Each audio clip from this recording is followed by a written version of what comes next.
Cowboys, the running back after the game of 3. Now there, will split up 5 wide and quickly.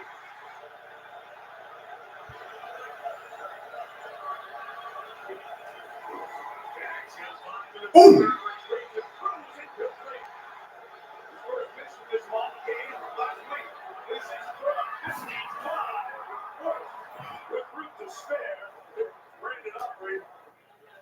Starting offensive line combos in 5 games for Pittsburgh. Jalen Warren, no Cordell Patterson to run. Fields begins with a design run and gets about 8 yards. Tyrus Wheat, 91 in white, has replaced him. First down for Justin Fields. And his run is brought in by Corey Pickens. Out with a high ankle sprain. DeMarvion Overshown on IR. Ready up for Spectre. Harris first down.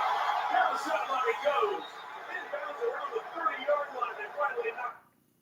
Verizon, new and existing customers can get iPhone 16 Pro on us. Trade in any phone in any condition. Only on Verizon. I hate that. What's up, guys? Just a real quick, brief discussion. Cowboys Steelers on the road. Barely getting by.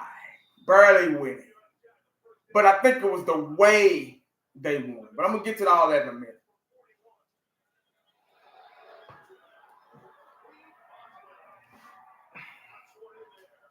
What's up? Come on in, guys. Water's just fine. Noah, what's up? JJ, I don't see us winning the next 4 games. Winner, hey, girl, what's going on? Jerry, what's up? Rhonda Page in the house. Angela, what's going on? Parker, what's good, bro? Blow, what's up, big dog?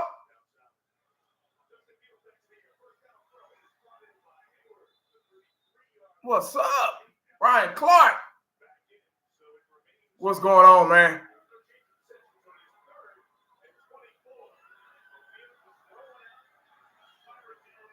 Just watching the highlights, man. I just kind of wanted to get a reminder. I'm just nothing serious, man. I just wanted to get on here, man, and talk Cowboys football. The aftermath. I guess you can call this like a part 3. Just let a little bit more people get in here, man, and I can start running my mouth.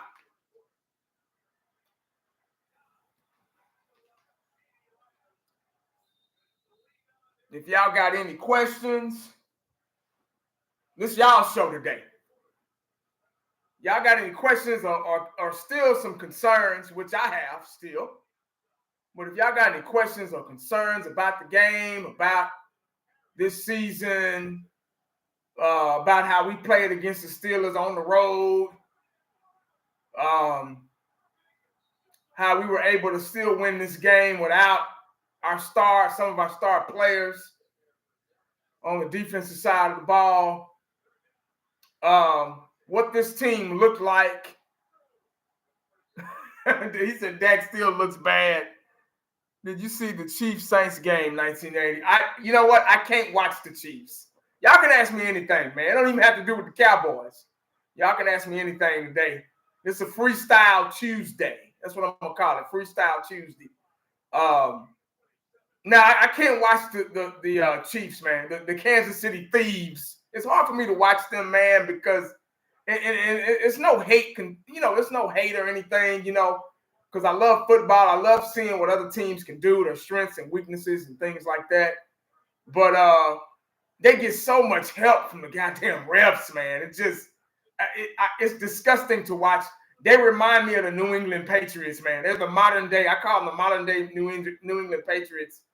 Mahomes is their boy. He makes a lot of money for the team. For the NFL. He's the face of the NFL, the face of the Kansas City Thieves. He's on the commercials, you know, the Geico commercials, the State Farm commercials. So they don't want nothing to happen to him. You know what I mean? So I don't know. It just seems a little weird how things are going their way, you know, ironically, you know. So I can't. It's hard for me to watch the Kansas City Thieves, man, unless we play them, you know. And the whole Taylor Swift crap, you know, just it's sickening, man. It makes me sick to my stomach. Yeah, I watched. Oh yeah, I gotta keep an eye on Coach Prime, man. I think they had a bye week this week. Because I didn't see him play. I haven't talked to him. I usually call him, but I've been so busy, man. You know, we still talk from time to time, you know, from back in the day. So I haven't had a chance to really call him, but I think they had a bye week this week. So how I feel about Rico Dotto. The way he ran, the way he was utilized against the Steelers. I'm not saying the Steelers are the best team in the NFL or have the best defense. You can see there's some holes in the Steelers organization. I mean, their team. You can see. I mean, they were 3-1. You know, they have an okay defense. But for us to perform like we did on the road and those conditions, that's a tough place to play. And I might as well get to it, man. That's a Cowboy team I haven't seen in a while. And y'all might say, oh, well, you know, don't get too. And I've said it myself. I'm like, that game did not change my view of how I feel about the Dallas Cowboys right now. How I've been feeling about the Dallas Cowboys. Let's not let that game fool you. You know, you're going to have to prove to 1980 as well as others that you can consistently play at this level against better teams. So I'm not stupid. I do have eyes. I do have my own mind. But I just think the way they fought, it was a different type of win. It wasn't like New York. No, New York was, when we played against the Giants, that was penalties all over the place. You know, it was an ugly win. This was a hard fought win right here. It was actually a football game. I actually saw a football game, and I missed the game, but I was able to go back and watch it. I was able to go back and watch the highlights, and then when I got off work, I went back, and they were doing a replay on NFL Network, and I was able to watch the whole game. They made their mistakes. They did. Dak made his mistakes. A lot of players made mistakes. You know, it happens. It's gonna happen. But the fact that they hung in there, they didn't give up, they didn't quit. And I think our defense actually played better without fucking Michael Parsons and D-Law and you know what I mean? So I'm just trying to figure out, I'm trying to figure out what the problem really is. That's why I say this game was very educational. It was very educational because the way they played without Michael Parsons and D-Law, that lets you know that where Michael Parsons really belongs, his true position, where he really belongs. This lets you know even if they really even need him, you know what I mean? So I'm just, you know, I'm not the smartest man in the world, man. I'm trying to figure this thing out just like y'all. I'm not gonna get on here and say, oh well, you know, they don't need Parsons. You know, I'm not gonna say that. But in this game, they didn't need him. Against the Steelers, they didn't need him. Against the Steelers, they didn't need D-Law. You get what I'm saying? So it just kind of makes you wonder. It kind of raises your antennas a little bit on it's I don't know. It's weird, isn't it? It's just it's really, really weird. Hey, man. My dad was back in the day. My dad knew Tom Landry. He knew the Cowboys front office before Jerry Jones. Man, he became not really friends with Jerry, but he was really mostly friends with Jimmy Johnson. But he became real good friends with Jimmy Johnson.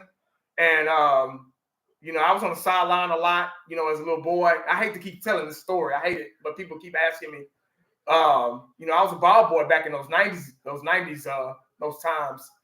And I got a chance to meet all the players and things like that. So I caught up with Dion. Actually, Dion was on one of my routes. He was in Plano when he was going through that stuff with Pilar, that divorce stuff. I was making a delivery to his this is when I used to work for FedEx back in the day. I was making a delivery to his lawyer's office in Plano. And he was coming out, I was going in. I was like, Brian? And he was like, hey, he looked at me, he was on the phone. And he was like, hey, man, you know that raspy ass voice. And he's like, hey, let me call you back. Hey, man, what's going on? How's your dad? You know, yada, yada. Then that's when he gave me his number and shit like that. So, you know, we've been kind of talking ever since. Often, not all the time. I'm not like going to the shopping with him and going out to eat with him and all that stuff, you know. But just, you know, just over the phone type stuff, man, you know. I haven't laid my eyes on him in years, but, you know, it's still cool. Let's see. Question: how should the team move within the next few games with these rookies? That's really an easy question. Let me turn this down. The way they played against Pittsburgh is the way they should continue to play. When you got rookies on your team, when you got people coming up off the bench and starting, see, these have been guys that have been wanting to play. See, me playing the game on different levels, I understand this. These guys have been wanting to play, and they're hungry. And with Michael Parsons being out, there's nobody to move around and take up all the spots. So now you got guys coming in that have been wanting to play, that are hungry. And I'm just going off this week. Now, next week could be a totally different ball game. Next week against the Lions, I think we're playing at home. They're a different team, different style of play, different scheme, you know. But if they play with this kind of heart that they played with, it don't matter who's on the field. It doesn't matter who's on the field. It's all about coaching. It's all about timing. It's all about putting your players in the best spot to make the best, to be productive as a coach. And it's your job as a player to do what you're supposed to do to be successful. Like this game right here proved that. It proved that we can win with anybody, pretty much. We can match up, hopefully in the future, if we play like this, if we continue to play like this. And I'm not getting ahead of myself. There's still the Dallas Magicians in my book. They still have a lot to prove. I'm not saying this game was the breaking point, the tip of the iceberg or whatever. But this game showed a lot of heart. It was very educational. It showed a lot of heart on what they have the capability of doing if they continue this formula. That's all I'm saying. It doesn't matter who's out there on the field. If they show this kind of heart and this tenacity, and the coaches put their players in the best position, play calling on both sides of the ball. You know, Dak Prescott was really successful with their defensive style of play because they had one safety in the back. Because, see, they didn't realize that the Steelers had to adjust too. They didn't realize we were going to have a running game. They thought we were one-dimensional. Well, all they do is pass. So when Rico Dowdle got out there and rushed for 80-something yards and you know, had a receiving touchdown or whatever, they were like, oh, shit, we got to bring a safety up in the box.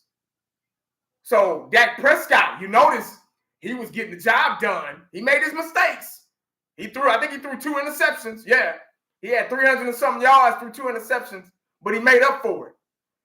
He was still able to fight the offensive line. You notice the offensive line was blocking too.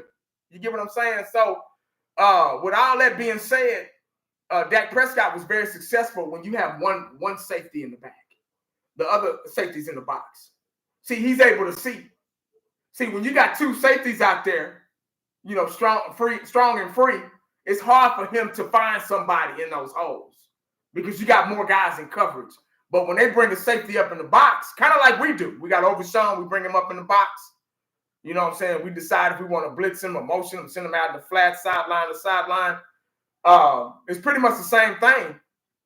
Dak Prescott is really successful when there's one safety out in the back. Calvin, what's going on, man? You can get first in 2 seconds. Round pick. Oh, everybody talking about Parsons. Talking about man. Our insiders like 1980.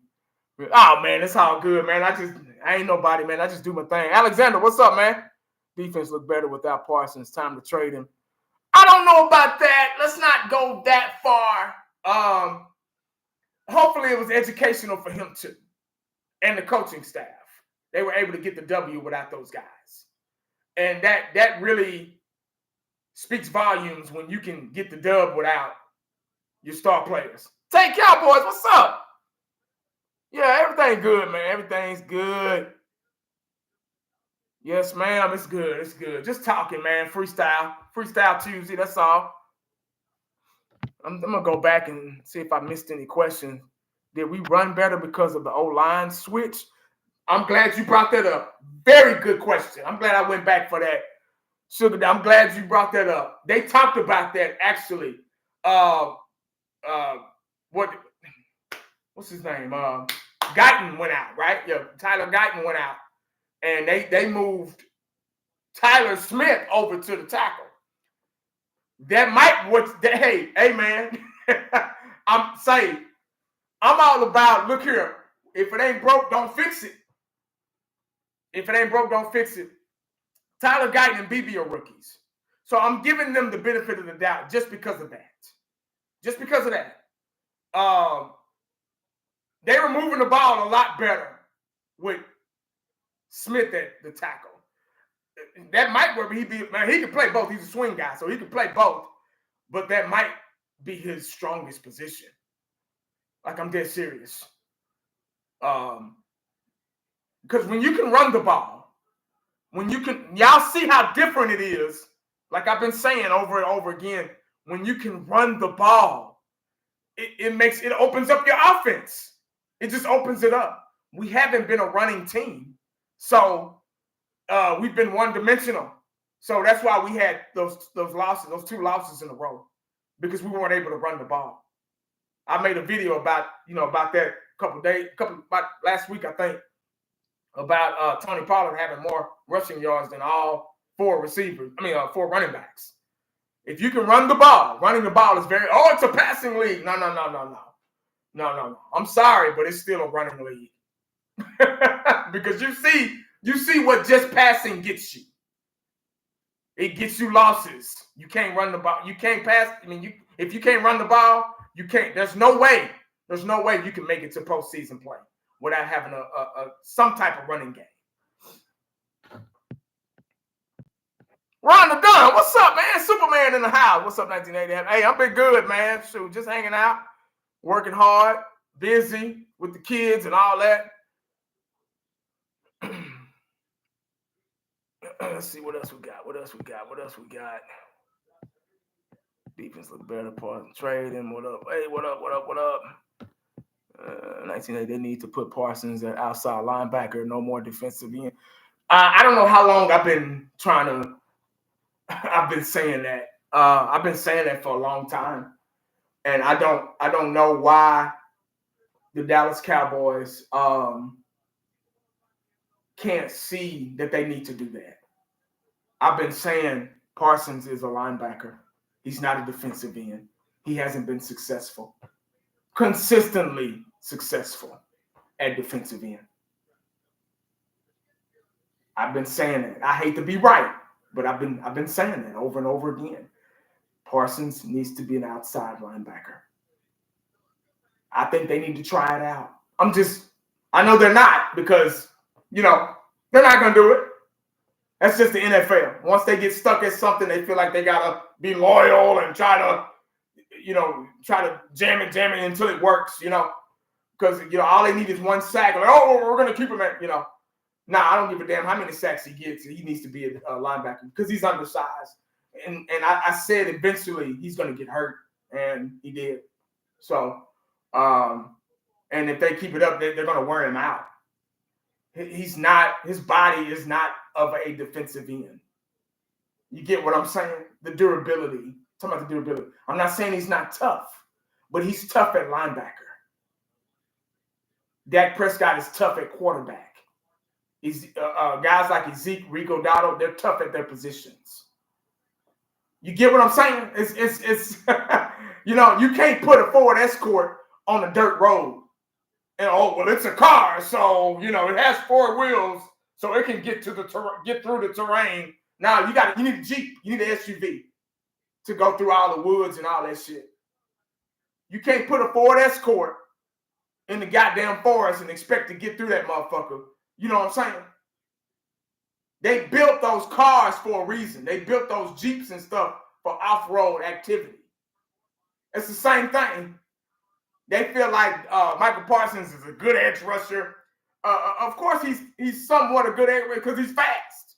He's faster than most defensive ends because he's a linebacker. It's common sense.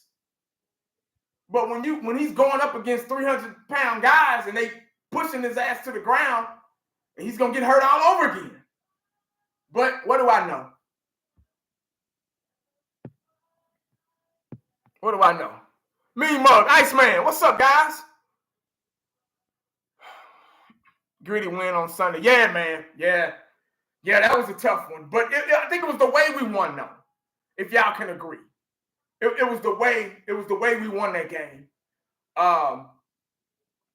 Like I say, I'm not sold, but I still have a right to be proud. You know, just like if your child is failing in school. And they got so much work to make up. And then they bring home and they say, hey, Dad, I got 100 on my test. But you still got all this work to make up, though. And that's a good grade. I'm glad you got it. But keep it up. That's all I'm saying. That's the same thing. And then that's all I ask. If they play every week, this is what they get paid for. This is what they get paid for, guys. They get paid all these millions of dollars to get out here and play like that, man. If they show that effort every week, then there's something there. There's something there. Robert said, you notice how teams run at him to neutralize him when he's playing DE. He's more effective. Exactly. They know he's there. They know they're game planning for him. Well, see, our rebuttal to that as a defense is moving him around like puzzle pieces. That's how they justify it. I remember one time they had moved him to the middle. And I don't know if it was a 4-2-5 defense we were running. I can't remember. That was it was one of those weeks. I think it was against Baltimore. It was either no. It was against the Saints. It was one of them days. I think it was against the Saints. And he got in there, man, and woo! But he was coming from a linebacker's position. Lawrence Taylor was a linebacker. That's why he was so effective. Yeah, see what I'm saying? So, I don't know. I don't know if it's change it up a little bit. See, if you can move him around, hell, keep moving back to linebacker and just see what happens. Well, I mean, shit. Just see what happens.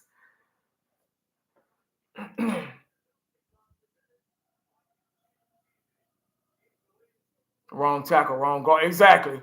What up, 1980? Cowboys are the one thing I wish I could be wrong about, and one thing yeah. But I've been right for almost 30 years, so I'm just, I like to be proven wrong too. Hey, Cal, appreciate the super chat, man. Toby, you're number 2, even Cooks. Oh, there's another one. Great comment.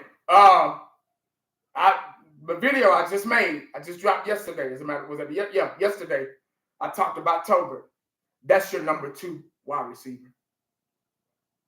Yeah. Cooks is a slot guy. Another guy that's an escort in the forest, in the woods. Cooks is an outside receiver, guys. Cooks is my height. Not all the time.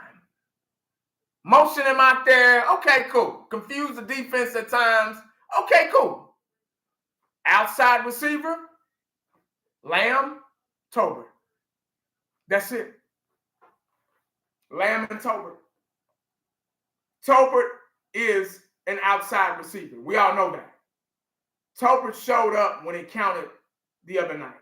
We all know that. Dak Prescott can see Tolbert.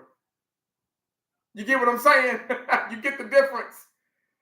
The way they use Turpin, you see how they use Turpin? They use his speed and his agility, his quickness, and they move the ball in the slot. Now, Cooks and Turpin are about the same height. They need to use Cooks the same way. He'll be more effective because he's a better route runner than Turpin. Turpin's just faster. But what do I know? Once again, they probably won't do that. But Tolbert is your number 2. I hope we don't get terrorized for this, but defensive play a lot better and more physically. Yeah, I just talked about that, Iceman. You probably just got on. They did play a lot better without Parsons and against this team. And now against another team, it's all about personnel. You know what I'm saying? Some teams you can do that. Now I don't know about Detroit. I don't know if we'll be as effective as with Detroit, with D-Law, and it's all about personnel matchups. But I said it. Everybody's saying that we did win against the Steelers without Parsons and D-Law. I'm not saying that they'll never be effective because we do need them, but I just think they're using Michael Parsons wrong. And it showed against the Steelers. It showed.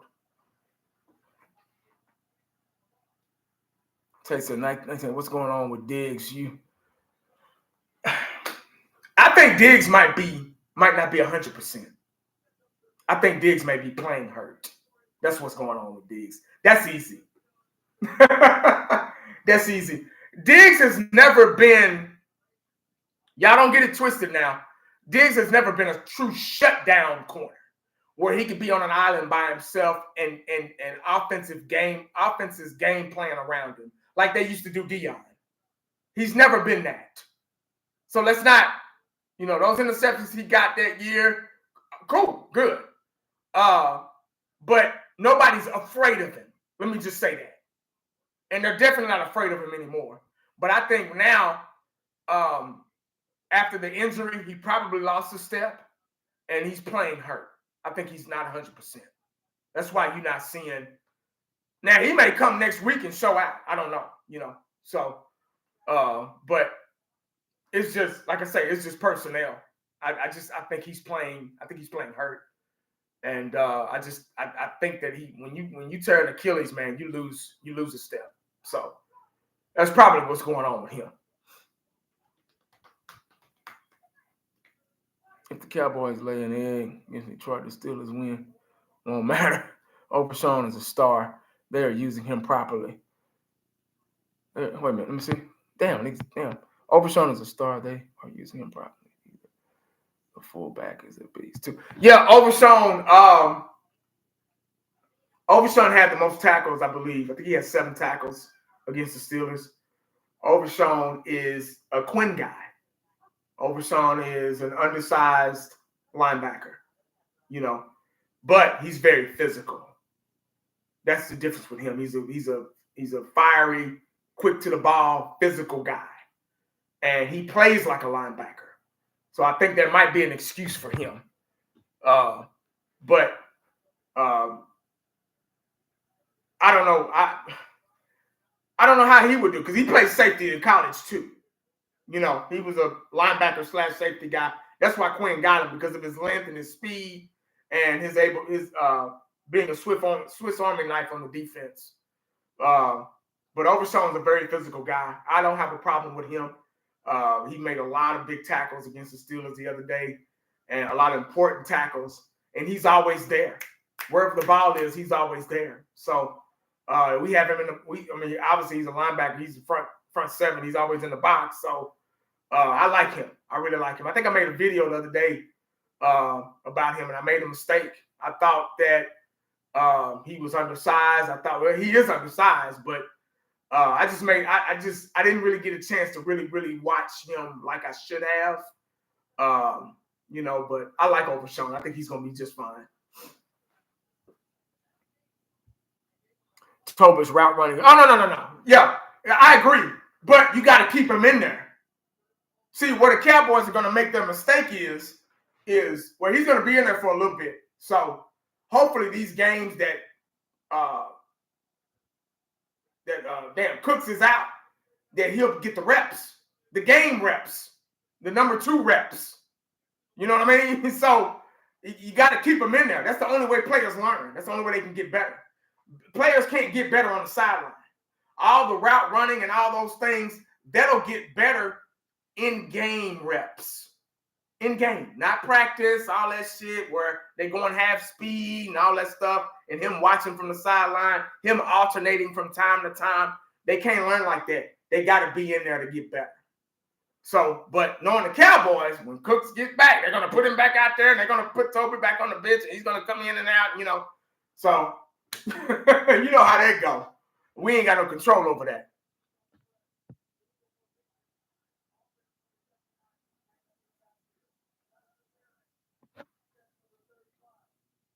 I really want them to win this next, prove everyone wrong. That would be good. Lions are a good team. Don't underestimate them. They're a really good team, and they're up and coming. So that win against the Lions, if we can win these 2 in a row and go into the bye week, that'll be, man, that's pass interference. They showing the Chiefs game. I think this is Chiefs against Baltimore. Was it last week? This was last week.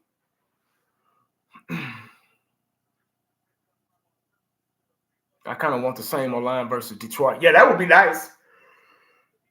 But they say Guyton is day to day. So the only way we're gonna get that same O-line is if Guyton doesn't come back. But if Guyton comes back, trust and believe they're gonna put him back on the outside. But like I said, that's the only way players can get better. Unfortunately, you got to keep Guyton on the outside and tackle. He's your starter, so you got to keep him out there. That's the only way he's going to get better.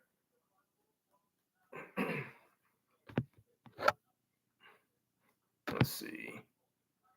Dak Owens 50. What's up, Doc? What's up? Do you think the Cowboys will make a trade at the deadline, or will they stand? I feel like Dallas Cowboys don't really make no moves, man. I don't really count on them making any trades or anything. They don't do stuff like that. Free agency trades, they're just not big on that. They kind of work with what they got. And they haven't did that in years. So I'm not really counting on that. Bayou Bengal, man. Appreciate the super chat, man. Tyler Smith should stay at tackle and bench Guyton. Yeah, well, that's your opinion.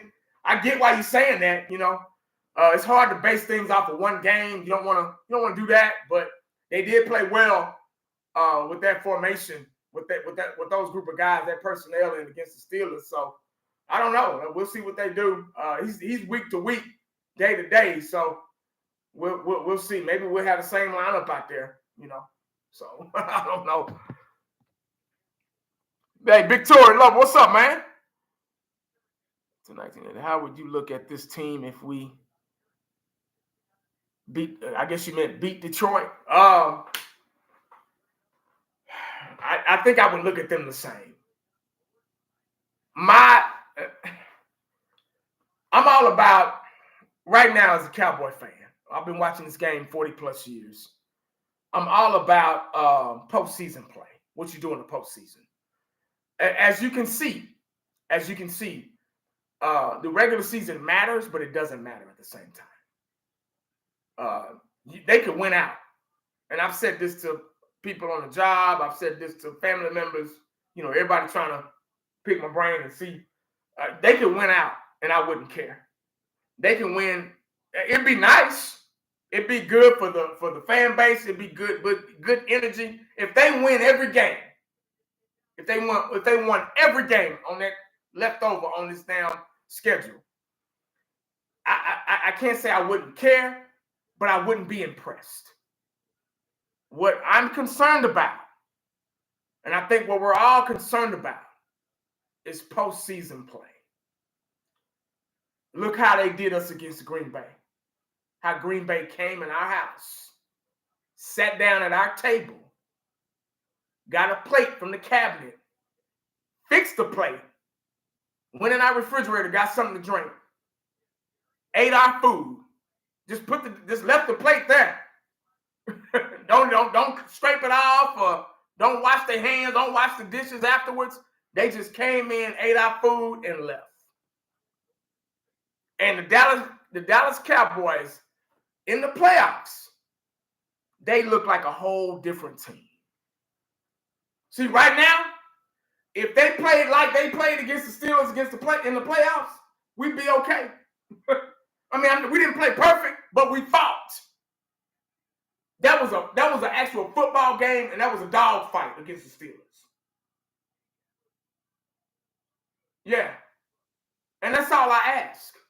But the Dallas Cowboys in the playoffs turn into the Dallas Magicians. Nobody knows how to play. They forget all fundamentals. They forget everything. They just forget how to play. And they just let somebody come in and kick their ass, and oh well, they gonna run into the locker room and leave everybody and leave Cowboy Nation just stunned. Most of it, not me, but most of us. And we're like, what happened to? But we played. But what happened? You know, so that's what I'm trying to get past. We got to get over that hump first. You say Dan Quinn 4-1. They got that personnel, man. They're playing good football right now. I got to give it to the Commanders. They're playing really good football right now, and they got a good team. They got a good thing going over there right now. They got a good rhythm as well, and they just playing football. All you got to do is get out there and play football, man. That's it. Just play football, and everything will work. Everything else will work out itself. 1980. How do you feel about Carson? That's a good question. I haven't seen enough of him to feel a certain way. I haven't seen I haven't seen enough of him to feel to have a like, oh, he's this or he's that. He's been hurt for what, 2 weeks. He's okay. You know, he was a guy that was he was always there. You know, he wasn't. I don't know. That's a tough question. I don't know. I don't know how to feel about him. Hold on, I got somebody calling. Somebody texting me. He's not DeRon Bland. Let me just say that. He's not a guy, not yet. I don't know how he could be. Obviously, he's a backup, but he's not a DeRon Bland. He's not a guy that can play on the ball and you know, cause turnovers and cause friction. You know, he's just a backup, and he's a pretty good backup. He's a good guy to have for depth. But that's pretty much all I can say about him. You know, I mean, he's physical at times. He's not a shutdown. Oh, I'm scared of this guy, I'm not going to throw his way type corner. We all know that, but he's a good backup. He's a guy. He's a body. He's a guy you can put a plug in there, and even though the receiver will catch the ball, he'll be there. You know, that's all I can pretty much say about him. Postseason is what matters to me. 301. Hey, 301 Cowboys, what's up? Me and Carson went to middle school. Oh, okay. Caleb Carson. Oh, yeah, I went to middle school.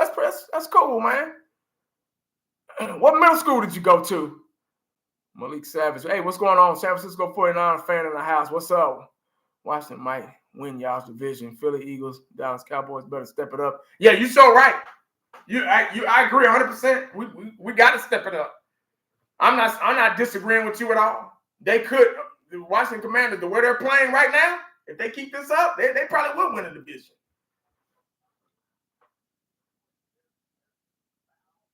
But we'll see.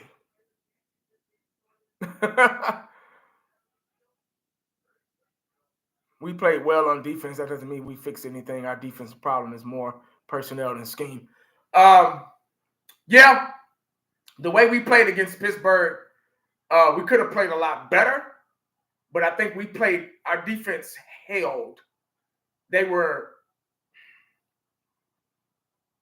won the game.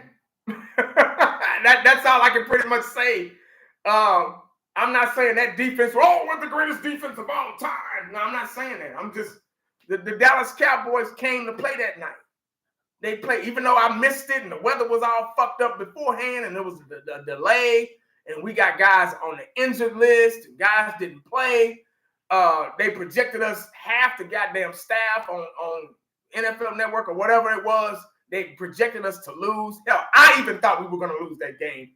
By the way, the way we've been playing, and I have every right to think that way. I thought we were going to go up there and lose. I'm dead serious, and I'm not ashamed of saying that. Because of the culture of this team, but they got out there and it's like somebody pressed the button and they fought hard and they won, and that's all that matters. But our defense does have some holes. Need to be fixed. Sometimes it takes some games to get in a good rhythm. You know, sometimes it takes teams longer to get in a rhythm. Look at the Saints, man. They started off on fire, man. The Saints started off on undefeated, and they done lost like 2 in a row, I think. If I'm give or take, if I'm not mistaken. You know, now they're on a slump. So some teams just, and I'm not saying the Cowboys are going to win it out and win all our games. No, I'm just saying some teams it takes time to get in a good rhythm, and that's on both sides of the ball. And now that we got some confidence in our run game, maybe we won't be so one-dimensional. And now teams are like, oh shit. Now the Detroit Lions are going to watch that and be like, damn, Rico Dowdle look good. Shit, this fool catching balls out the backfield. Oh man, they actually may have a running game. You know, so Keys, what's up? Benjamin Stoder and Maryland. Oh, okay. That's what's up, man. We played with swag. Guys was getting chippy. That let Pip know. It's a long night. Yeah. And like I say, it was the way we played that game it felt different. It just felt different. Pittsburgh has a top 10 D we can build off. Yeah. Well, there you go right there. Like I say, if they can keep that up, man, it would be nice, but we'll see. Only the future can tell. Maybe it's a good thing to play these tough games first and gain some. Yeah. A lot of times, man, you know, every team is different. You know, so a lot of teams start off well and people start figuring them out.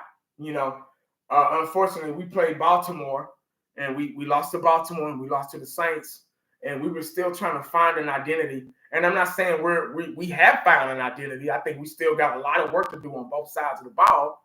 We just got to figure out what works. And if and the Steelers game was proof of that, and they figure out what works, then we'll be fine.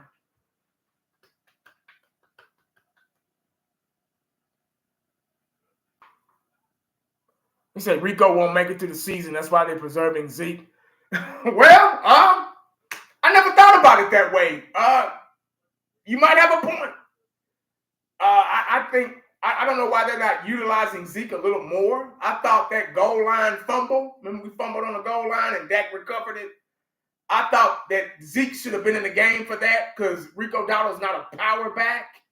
I don't consider him as a power goal line, run over you type back. I thought that's what they signed Zeke for. I thought they signed Zeke for blocking purposes and the shotgun to help out the line block because he's a hell of a blocker. And then I thought they brought him in for like third down and goal line, goal line type shit. But I don't know. I guess they felt like Rico Dowdle had a good rhythm going and the line was blocking pretty good. But yeah, the Steelers got in there and stuck his ass and he fumbled the ball. So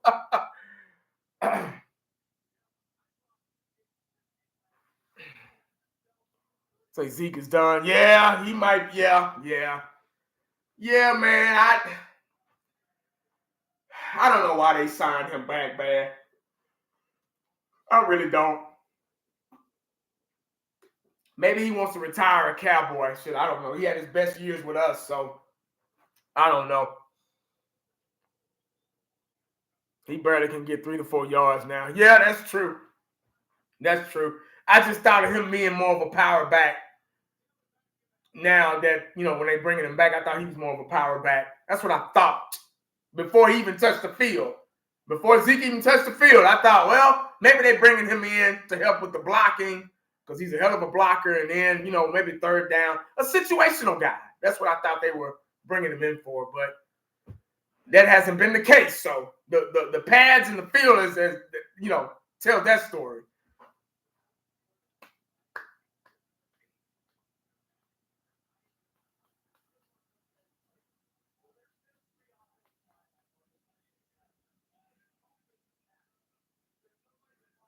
Yeah, man. He fumbled it. Ooh, yeah, that was a good thing. We probably would have lost that game if Dak wouldn't have recovered it.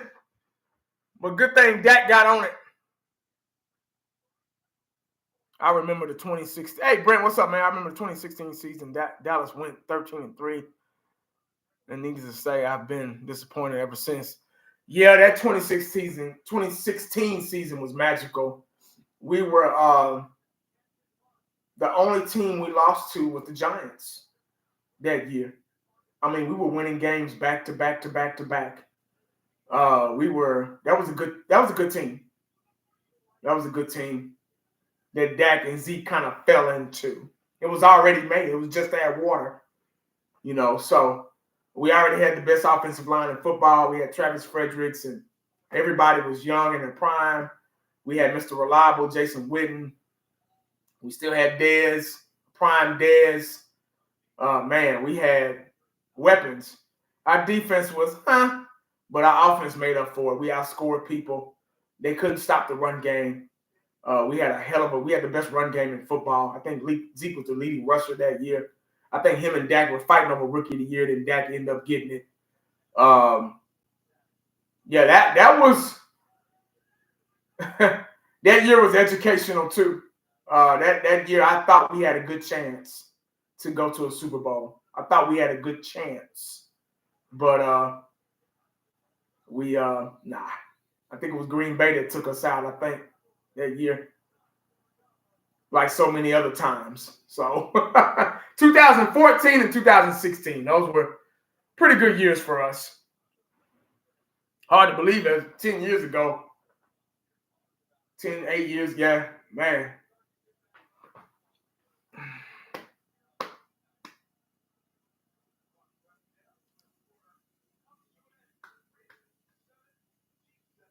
That Dez catch, oh yeah. That year was gut-wrenching. For them to take that catch away from us, man. Yeah. Yeah, that was the NFL right there. Yeah, they didn't they didn't want us in there, man. And then 3-4 years later, that was a catch. Yeah. But man, we used to, woo! It was some good days, man. It was some good times. And okay defense. Yeah, man. That's when I discovered your channel. Hey, 2016, man. Yeah, that's when I really went hard on YouTube. My mom had passed away July 25th, 2016. And man, I had to do something to keep sane, keep my sanity. Because that was a tough year for me. And yeah, man. Woo! and the Cowboys were playing like they were playing, man, I needed that. I really needed that. But we couldn't bring it home. So that hurt. That really hurt. I still think about I still think about that season too. Man, I was proud. Those 2 years, I was proud to be a Cowboy fan. But now it's just like you know what to expect. That team, it took years to build that team. And then for it to all go to waste. That's the issue right there that we're dealing with. You draft these players. It takes years to build a team. It takes years to build an organization. It takes years to build dogs. And we had a lot of dogs on that team, especially on the offensive side of the ball. We had dogs. And for it to all go in vain, I think that's what hurt the most. Yeah. That's what hurt the most because it all went in vain. We just couldn't get over that hump. And it's been crazy. It's been misleading and crazy ever since. False hope. That's what the Dallas Cowboys are. They're a team of false hope. They've been there for almost 30 years. False hope. Yeah.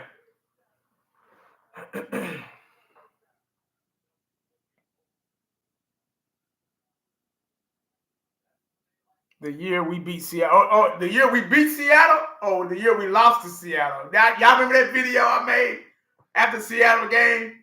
And I was pissed. I said, man, we're about to kick a 90-yard field goal. I was mad as hell, man.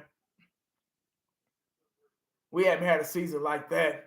We had good teams, but 2014-16 just hit different. Man, you spoke facts on that one, bro. It did, man. I mean, we were a dangerous team those years. 2015, we had injuries, so that was a bad year for us because of injuries. But man, 14 and 16, woo, we were dangerous. People were trying to figure out how the hell they was gonna get past that wall. Man, our offensive line, and you know why we were dangerous? Because we had the best offensive line in football. That's why I keep preaching. That's why I keep saying that offensive line is the most important part to a football team. We had the best offensive line in football. And we were able to run the ball at will. We were able to milk the clock at will and win time of possession at will. And when you can do those things, the football game is yours. You have free reign of everything. It opens up so many doors. Yeah. It opens up so many doors. When you can run the ball and you have a healthy, strong, consistent offensive line, you're unstoppable. You have so much control. Yeah. I remember those days, man. Exactly, Calvin. Yeah, they talk like that. Or, well, Dak is still, nah, man. Y'all get out of that shit, man. Losing to the Rams. Oh, yeah. What was that, 2017? That was 17, right? 17, 18. We lost to the Rams. Yeah, that shit there was. Because we was coming off that 2016. I think that was either 17 or 18. Man. Zach Martin, Doug Freed, Travis Frederick, Ronald Leary. Oh, man. Tyron Smith. Before the injuries. Dog, what I tell you, same.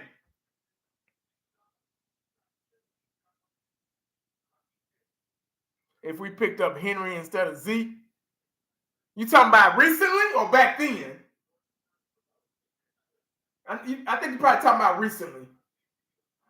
Yeah, that would have been nice to pick up Henry.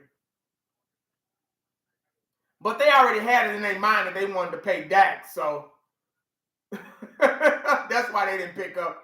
And Dak gonna say, well, we got all the talent we need. That's because you want all that money. That's because you didn't want nobody else coming here and taking your money.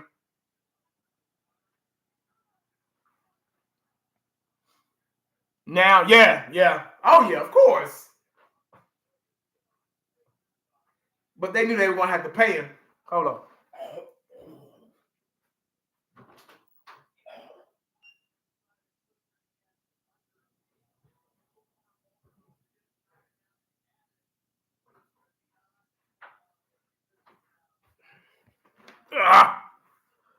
He's saying, what's up, man? You late.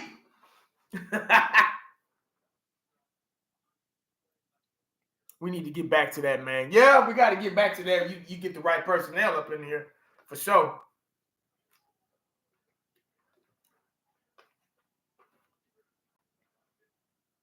Yeah, unexpected Freestyle Tuesday. Just running my mouth. I kind of want to touch on how I felt about the Steeler game, still part 3. And, just talk football, man. Talk Cowboys. Let people come in and ask questions and shit like that, man. That's all. That's all I was doing. Iceman, 2016-17, Zeke was running like a man possessed. Now he's running like a man. You can eat buffet. The Cowboys definitely did not take advantage of those years. Yeah, man. Unfortunately, we didn't. No, we didn't. I don't know what the deal is with the Zeke thing. I don't know why the hell they signed him. I'd say he probably wants to retire a Cowboy. That's the only thing I can think of. I wasn't old enough for 2007. Ooh, that was tough years. Those were some tough years, too. Trying to find quarterbacks. Damn. I say from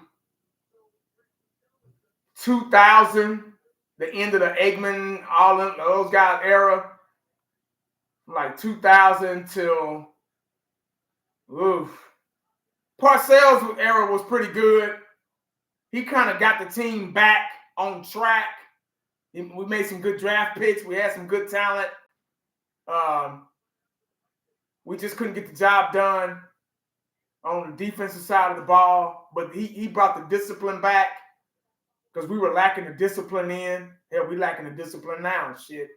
All these damn penalties. The Parcells era was pretty cool. And then Romo came. I think Parcells was he made it. I think he put Romo out there, matter of fact, over Bledsoe. Yeah. Yeah, it was his decision to start Romo over Bledsoe. Yep. Damn, that was a long time ago. Now that I think about it. The Giants knocked us out. Oh, that was that year. It sure was. They took down the mighty Patriots. Yeah. Wow.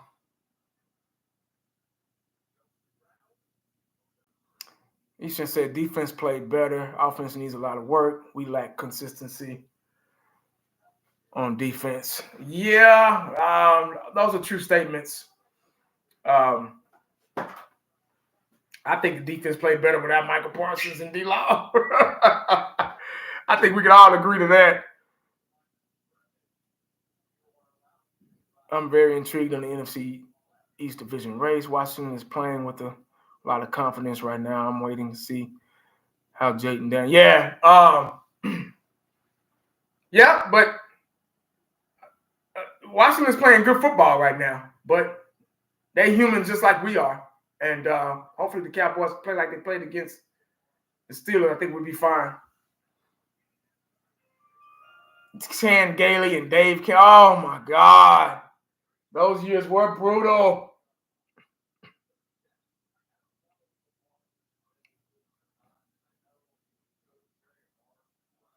Very curious to see how this Lion game gonna go. I don't know. It depends on what team, what Dallas Cowboy team we're gonna get. I think that's the real question. I I think the real question for Dallas Cowboy fans are what team are we going to see? The Dallas Cowboys are like they're Dr. Jekyll and Mr. Hyde. They're like a box of chocolates. You never know what you're going to get. We didn't know we were going to have that team show up on Sunday night. None of us did. And I don't want to hear nobody say, oh, I knew. No, you didn't. Nobody knew what kind of team was going to show up. And that's the problem with the Dallas Cowboys. You never know what you're going to get with those guys. Nothing is consistent. And you can't get to the playoffs and make something happen in postseason when you're not consistent. That's the issue that we're dealing with right now as Cowboy fans.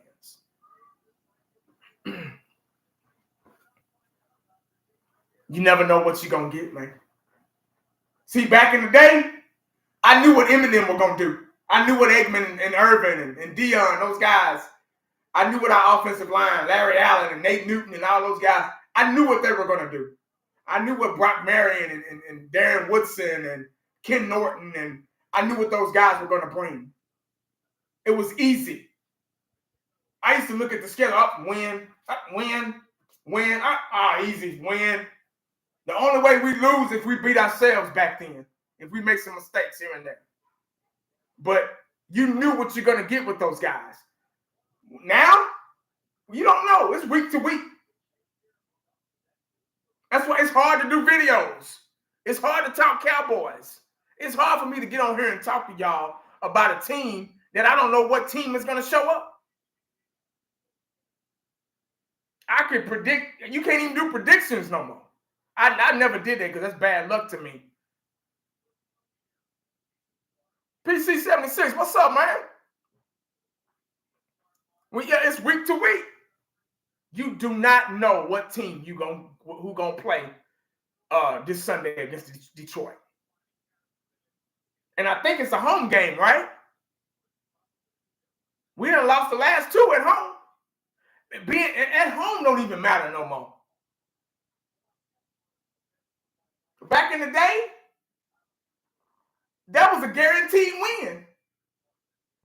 Playing at home and basketball, it didn't matter. You play at home, you won those games. It was very rare that a team lost at home. They had to really done something fucking stupid. But now, these motherfuckers, they let these dudes come in here and they let the fans come and take over. And they come right in, walk right in the house and sit down in a chair and do this and kick their feet up. In your house. Yeah, that's what they do. They don't care. I'm like, dude, we at home, man. What the fuck y'all doing? We gonna win. If anything, we gonna win at home. It ain't like that no more. Man, them 65 ass, they let them dudes come in here and kick our ass in our house. That's what scares me. That's what gets you knocked out of the goddamn playoffs in the first round, in the wild card. When you let somebody come in your house and eat your lunch without saying thank you and washing their hands and cleaning up after them.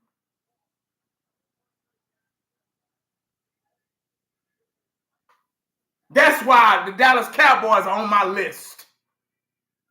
That's why that win against the Steelers didn't really impress me. The only thing that impressed me about it was the fight that they had, the dog in them.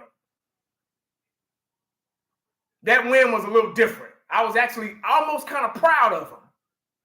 The way they won on the road like that, in their house.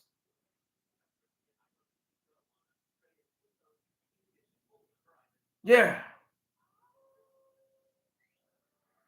But if you can't win at home, you sure gonna have a hard time winning on the road. And the only reason why I think we beat Pittsburgh on the road because hell, they're not a bad team, but they're not an excellent team either. They were beatable. Every team's beatable, even with backups in there. If you do everything right, if you discipline, if you don't, you got three opponents, guys. The Dallas Cowboys have three opponents every week. the team that they're facing, that's the number one opponent. The refs, if you decide to get the refs involved, then it's a problem. And yourself. Those are 3 opponents the Dallas Cowboys have to face every single week because of the lack of discipline. You should go in there. Kansas City, they go in there, they have 1 opponent. But they got the refs on their side too. But good teams, they got 1 opponent. They allow you to make mistakes in order to beat you. So if you allow yourself to have 3 opponents instead of just 1, you're going to have trouble, man. You're going to have trouble. And that's been the problem in the Dallas Cowboys organization for years. You can miss me with all the stats and shit and what you think's going to happen. But if you get in there and have 3 opponents, it's a wrap. And I'm going to name those 3 opponents one last time. That's the team you're facing. That's if you allow the refs to get involved. And yourself. If you beat yourself, you ain't got no chance. That's been our issue for almost 30 years. People say, oh man, well, how we lose this game and how we lose that game. That's how we lose those games.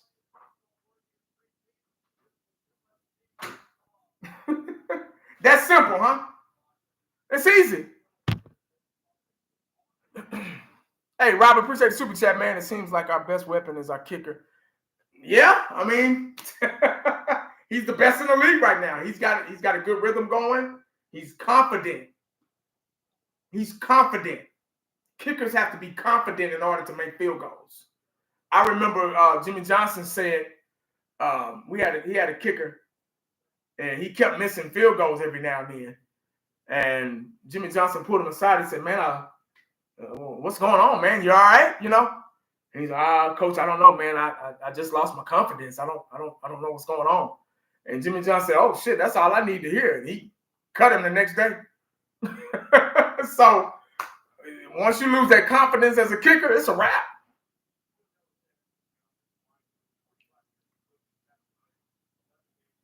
Believe what your eyes are showing you. Yeah, exactly. Exactly, guys. So don't get it twisted. Don't think I'm on here praising the Cowboys for winning against the Steelers the other night. Oh no. There's so much makeup work to do. Yeah. See, they teacher called me. Yeah, they teacher called me on the phone and said, hey man, your child hasn't been doing his work. He's been missing assignments.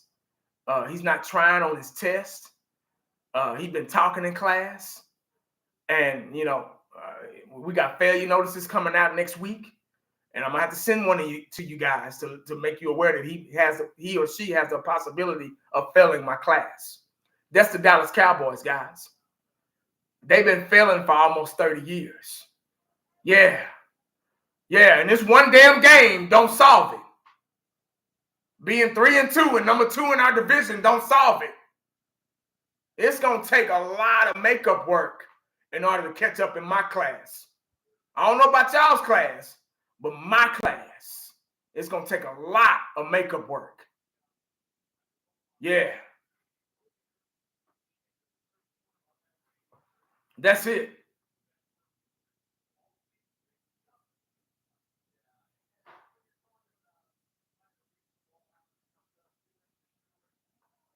Do your part, leave the refs out of it. Exactly. No mistake. Mistake-free football.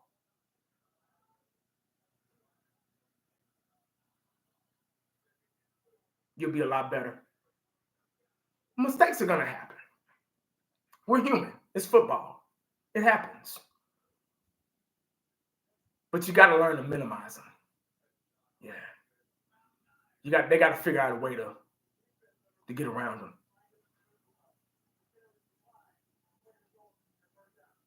It takes consistency. I've seen a lot of great regular seasons. I've never seen a great postseason. That's the sad thing. True, 100% agree. And I think that's what we're all kind of dealing with. Yeah. Yeah, postseason play is what counts. Great. This is the last thing I'm going to get out of here. Raphael said, Rod Woodson or Dion?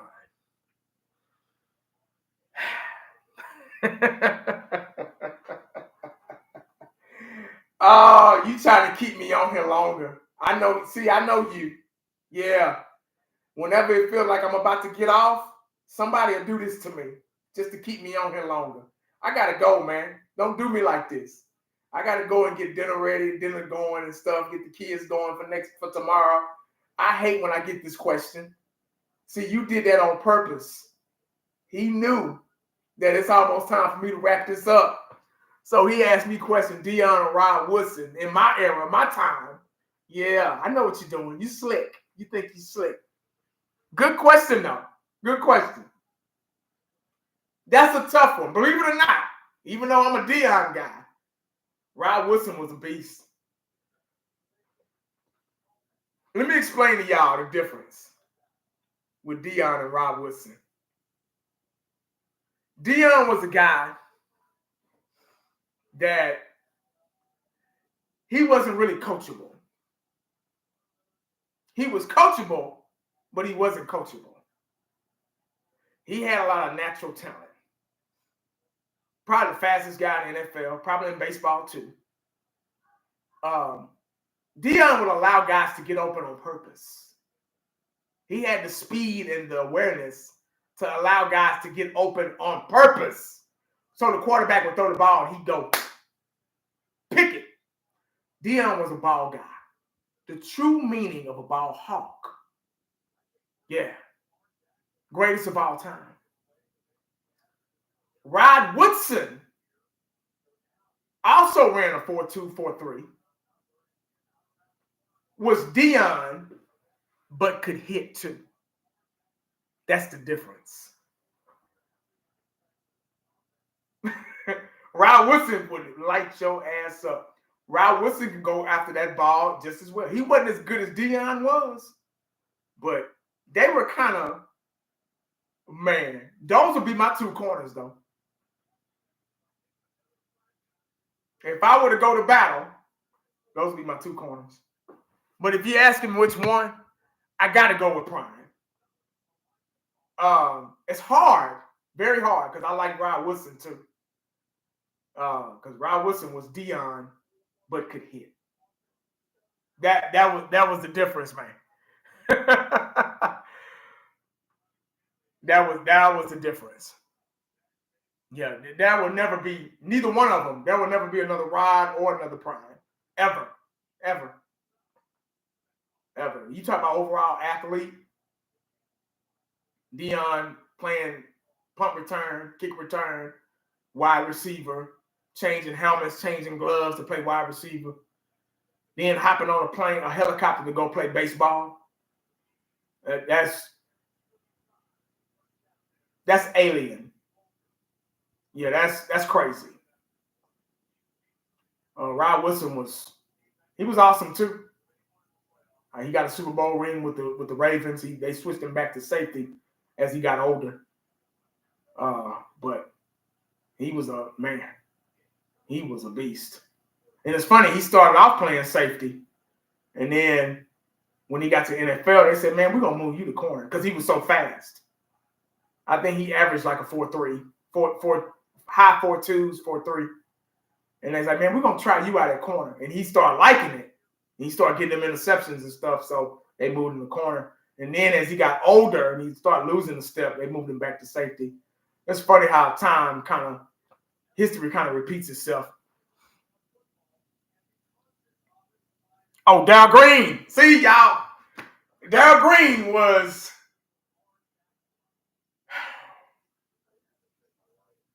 y'all know I got to go, man. Darryl Green, he was a 4.3 guy all his life, too, his whole career. I think he ran a 4.2 something, 4.28, 4.29, something like that. He wasn't a shutdown corner, but he was very physical for his size. And he was a leader of that defense. Darryl Green to come and go get you. I remember Eric Dickerson told the story. Every time Eric Dickerson would break for a long run, nobody could catch him. But then this one time, he got loose. Here comes Darryl Green hawking him down, man. And he couldn't believe it. He was like, "Damn, who was this coming?"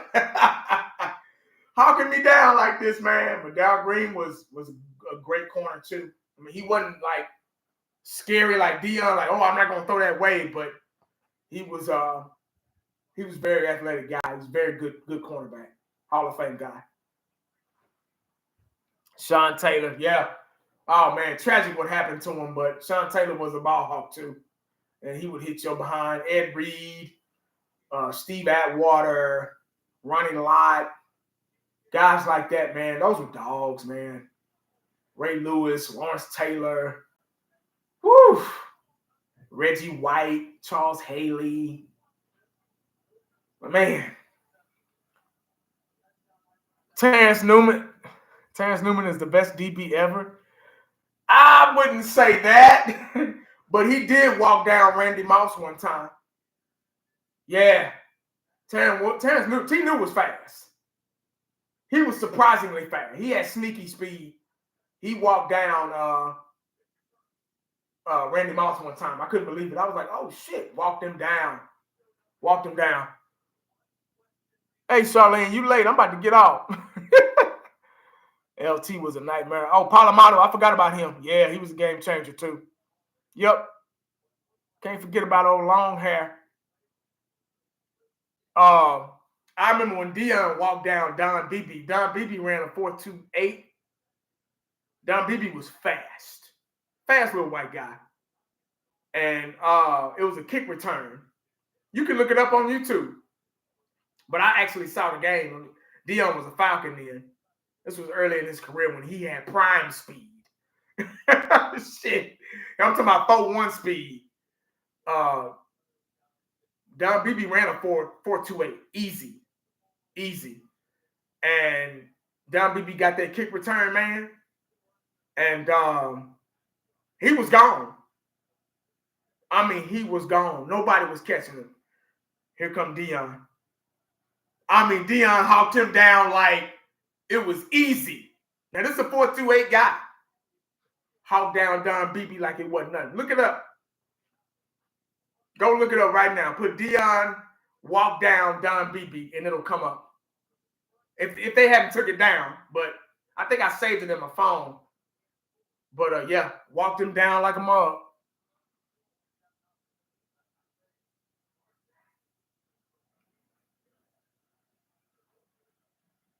Diggs has the best hands. I don't know about that. He has great hands, but I don't know about that.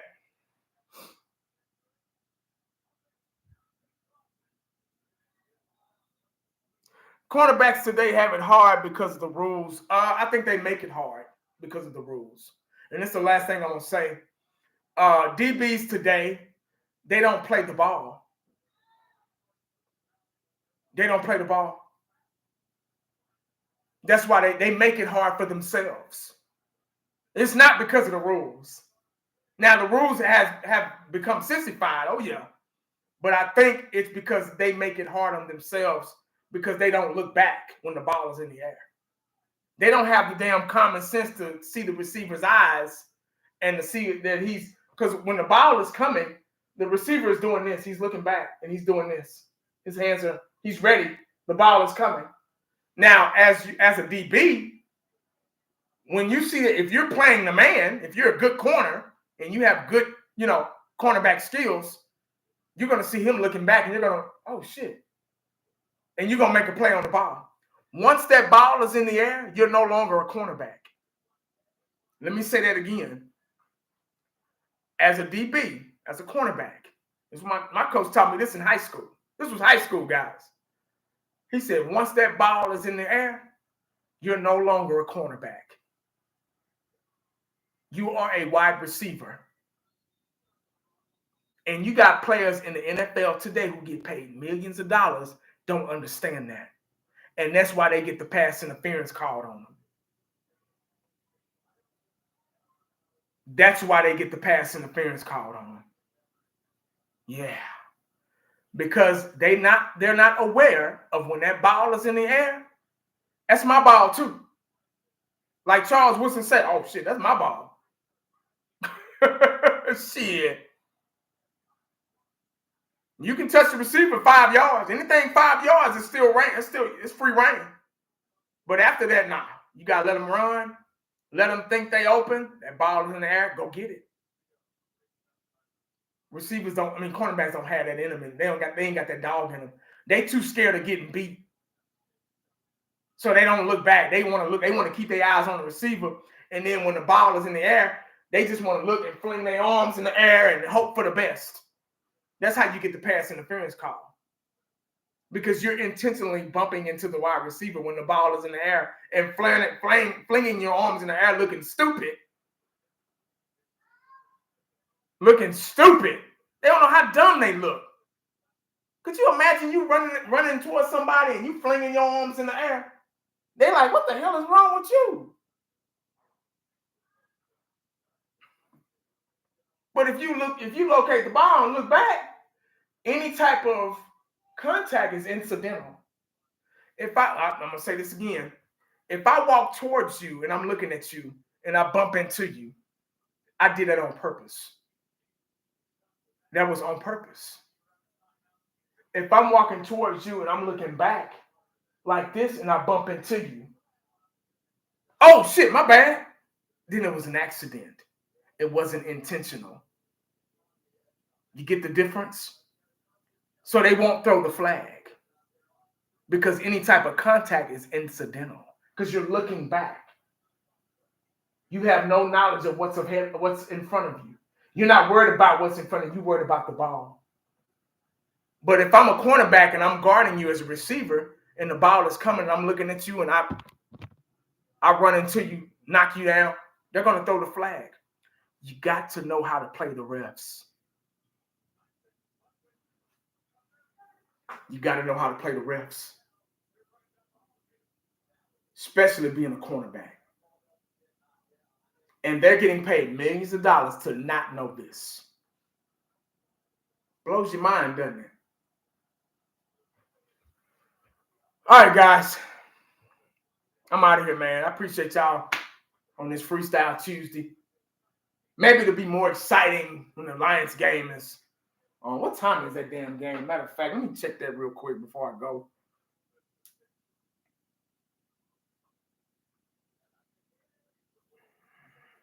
Let me see.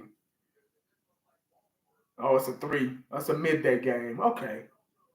I can deal with that. That means I can take my nap in the morning and, okay. Then get up and be fresh. Okay, cool. That'll work. All right, guys. I'm going to get out of here, man. I appreciate y'all chopping it up with me, man. I'm going to get out of here. No more questions. No more questions. All right, guys. Make sure you stay cowboyed up and prayed up. You never know what the day is going to bring you. Holla back at your boy. I'm out.